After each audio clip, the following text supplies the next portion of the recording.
Ito po yung Concepcion, Bacolor. Merong 2 hectares. Ito po 2 hectare. Papunta doon. Yan.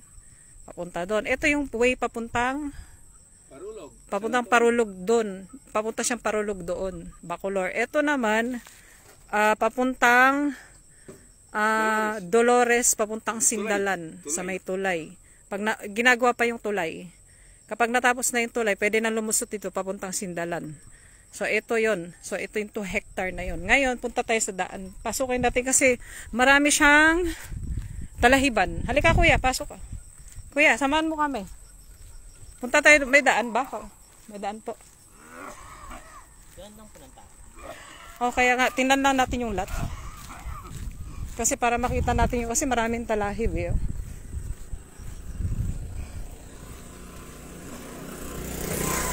Dito po? Saan? Ito pala. Ito yon. Ayan na po yung loob ng lot. Ayan, may kalabaw, may kambing. Dating rice field, no?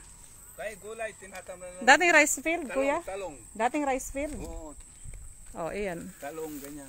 Pwede na magtanong. Kasi maraming talahib siya, dinalinis eh. So, mataas naman yung lot, no? Oo, mataas yan. Marami lang kasi siyang talahib, so kaya ganyan. Ayan, ang ganda, ayan, may kalabaw. Ayan. May kambing. Yan, pwede ka mag-alaga ng kambing dito. Farm, ganun. Ayun yung, pag natanaw mo yung bandaron yun, mega dike yun. Mega dike yun. Yung papuntang San Fernando, papuntang, yan, ano pa yung Arayat. Ayan, no. Angeles, ganun. Papuntang Angeles, papuntang San Fernando. Diyan kami dumaan kanina yung mega dike na yun. Yan, tanaw siya. So, ito yung 2 hectare. Ayan. Ang ganda siya. Pwede siyang tracking. Or mag-farm ka dyan, magtanim ka ng talong kasi yung kabila, may taniman. Ayan.